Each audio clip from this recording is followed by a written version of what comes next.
Cobra email interview by Universe Earth Library, February 27, 2026.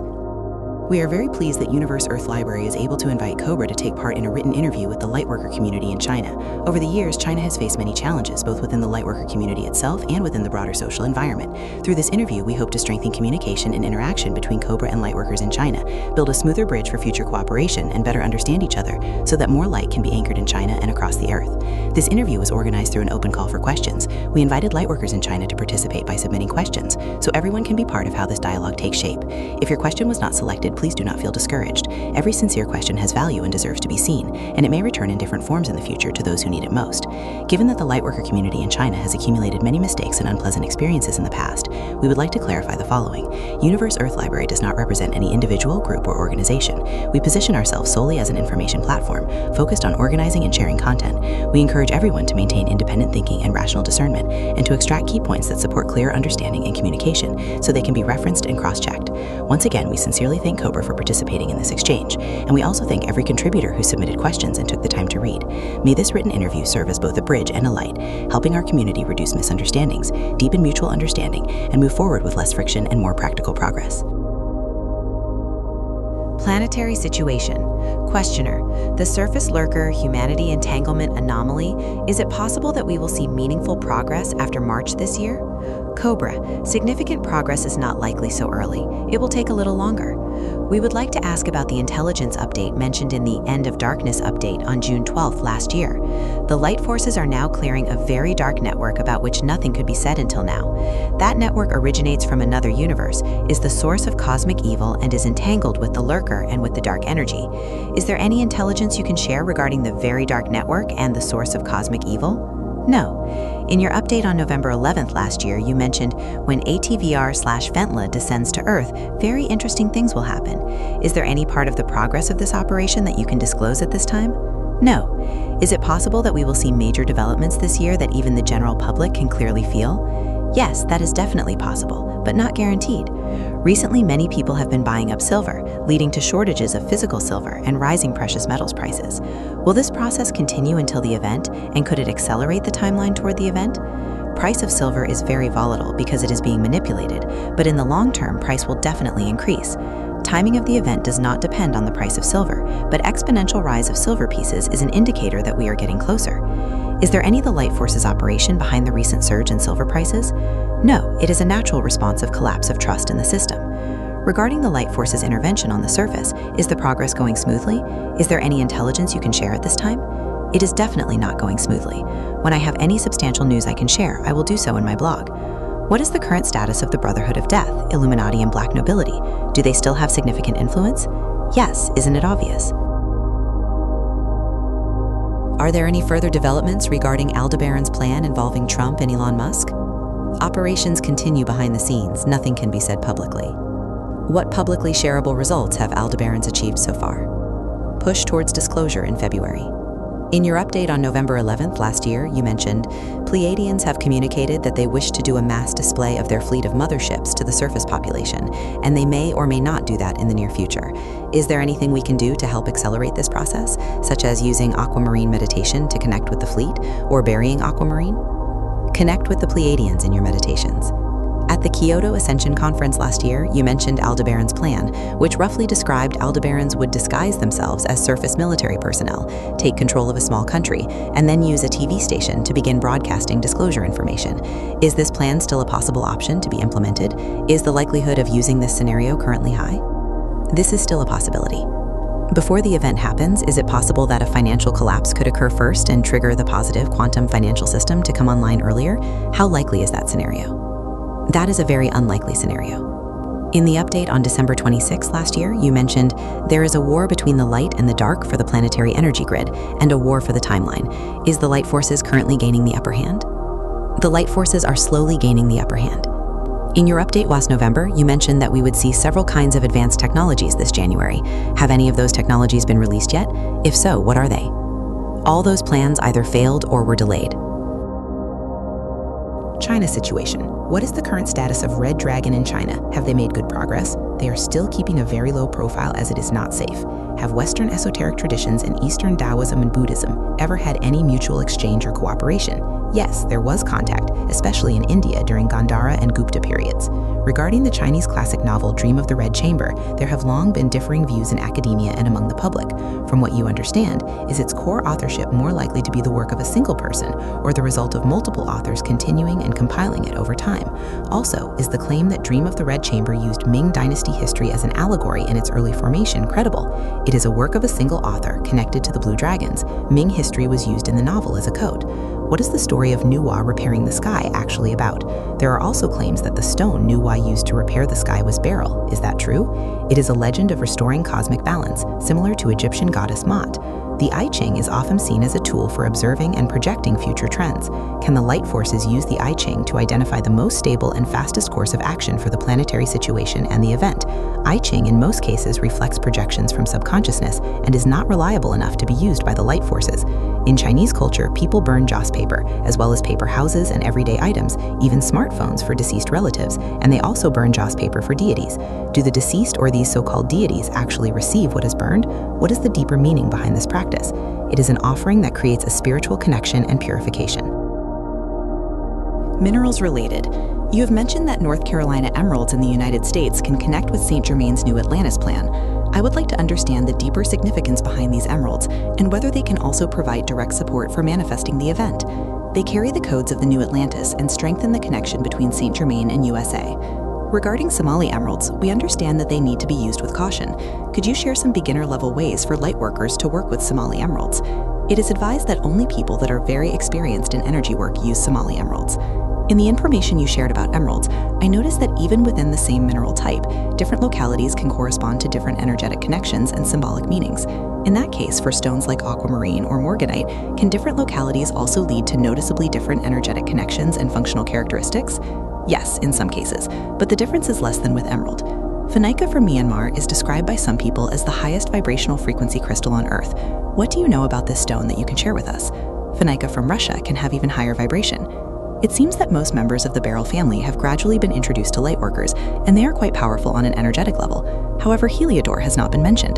Could you explain Heliodor's role within the beryl family and what energetic meaning and connections it may represent? Heliodor connects us with our golden timeline, and its time has come now. Regarding the idea that emeralds are a form of universal hard currency, we would like to know in what situations we might need to use emeralds as hard currency in the future. Bartering with extraterrestrials. Following up on the previous question, beyond silver, from a longer-term perspective, could emeralds be an even more worthwhile option for people to invest in or hold? Possibly, yes. There are some minerals on Earth that are rarer than emeralds and also have a high level of beauty and artistic value. From a cosmic, artistic, or energetic perspective, do these more refined and rare minerals on Earth still hold a high level of preciousness and value on a universal scale? Most of those minerals are fairly more common across the universe. Some lightworkers in China acted with good intentions but have very limited financial means. Previously, they purchased and buried some emeralds that had not been Tolkienized yet. After seeing recent updates on Cobra's blog, they have started to feel concerned. Could this kind of burial create any negative impact on the light grid? Also, could they be viewed as gray hat lightworkers because of this? If they bury non-Tolkienized stones, they need to clearly state they are not Tolkienized to avoid confusion. If they do so, they are not gray hats. If they misrepresent non-Tolkienized stones as Tolkienized, they are definitely gray hats. There is something called Chatham-created emerald. It has the same optical and chemical properties, elements, and growth habits as natural emerald. We understand that it cannot replace natural emerald. However, can this type of emerald also play a role in the light force's planetary liberation efforts? To a very limited degree, as it was not grown naturally. Chatham-created emerald, an emerald crystal grown and created in a laboratory. Beyond emeralds, valuable works of art, and high-quality organic pumpkin seed oil, what other items could be used as universal trade goods? I know no other items that could be traded with other civilizations. Cosmic and energy related. Some light workers in China who have participated in burial work are very skilled at using map coordinates. Is it possible for us to provide a set of coordinates and, in our mind, inform our star family and request that they come to the coordinates we provide to meet us or offer help? Possibly in a remote, uninhabited location, rather than private land, and with only the individual knowing about it. Could this kind of privately providing specific coordinates and requesting a meeting or assistance from the star family happen before the event? Before the event, this is very unlikely, as it is not safe. Some lightworkers feel exhausted and are losing confidence in the event due to conflicts and turmoil within the lightworker community, personal financial difficulties, and the slow pace of progress. How can we help these people? They need to start working on their golden timeline. Following up on the previous question, can we ask the light forces to contact us in our dreams and offer encouragement and healing? Yes. You mentioned at the 2018 conference that the phoenix is a very powerful symbol. Is it appropriate for you to share anything about the phoenix now? It is a symbol of rebirth and transformation. How can we connect with the energy of Sedna in our daily practice? Could you share more information about this minor planet? For example, its symbolic meaning from an astrological perspective. Sedna astrologically means Platonic year, solar flash half cycle. Can you explain where the primary anomaly of the universe comes from? How did it originate? It comes from the random fluctuations of contingency wave function. You have mentioned that the positive green dragons in the Islamic world are guardians of the Emerald Light. Why are they the guardians of the Emerald Light? Because their lineage originates from the Emerald Temple in Atlantis. If a lightworker feels a strong connection with Guanyin, besides invoking Guanyin's presence during goddess meditations and chanting the 6-syllable mantra, what other ways can help deepen that connection? Visualize her presence in your soul star chakra.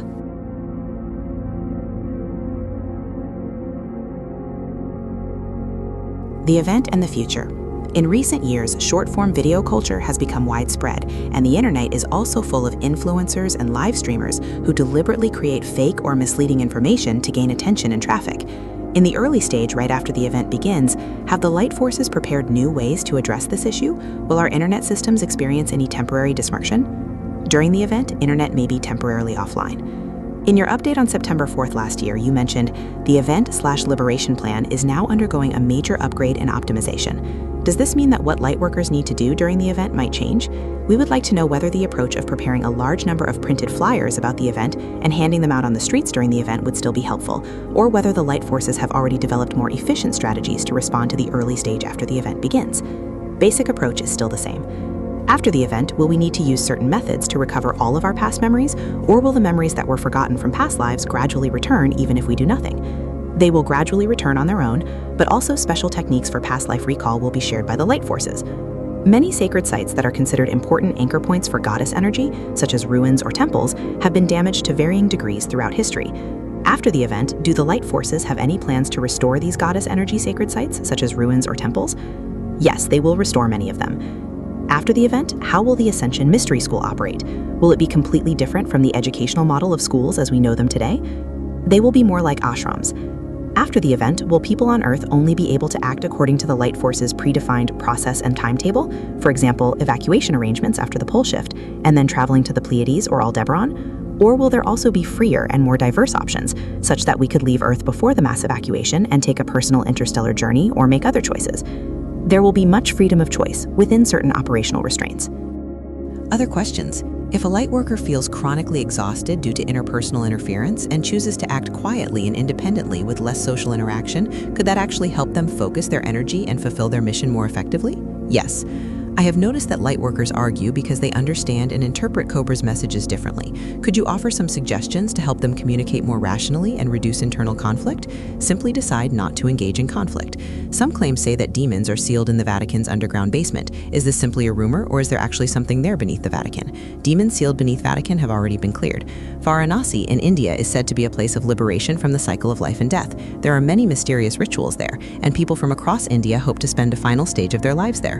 Why is this place so widely sought after and so meaningful to many people? It is a very powerful spiritual vortex. The Mahakaleshwar temple in India is located in Ujjain, Madhya Pradesh. Can you explain the role and significance of this temple? This temple is a location of a very ancient Anatvor pillar of light. In the famous Japanese manga One Piece, Ichiro Oda depicts the celestial dragons as a ruling class, as well as a darker side of the world government and hidden power structures above them. When I compare these settings with some of my observations of the real world, they feel similar in certain ways. Was Oda describing these themes purely by coincidence and creative inspiration? It was a form of disclosure. In China's lightworker community, it is common for people to treat what those with a leader-like image say as absolutely correct and become overly dependent on them, which then weakens their own independent thinking and judgment. What would you suggest so that people can absorb information in a healthier way while still maintaining rational thinking and the ability to make their own decisions? People need to check all external information with inner guidance. Besides Hypneroticoma Polyphily, The Dream of Polyphily, are there any other Renaissance-era books that you would recommend? Achille Bacchi, Symbolaricarum Questionum, Marsilio Ficino, Theologia Platonica de Immortalite Animorum. If the human soul does not devolve back into the animal kingdom, could a planetary consciousness ever descend to the human level and even incarnate in a human form? And could a human soul, after further evolutionary advancement, ascend to the level of planetary consciousness and ultimately become a planet-level conscious being? If the human soul does not devolve back into the animal kingdom, could a planetary consciousness ever descend to the human level and even incarnate in a human form? No.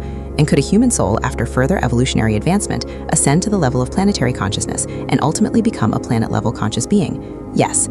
Many people today either feel disappointed with the world or stay superficial in both understanding and action without truly thinking deeply.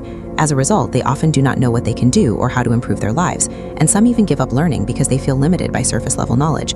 But there is a saying in China, live and learn. So I would like to ask, if someone truly cannot find what they can do you think starting with learning could be a good first step?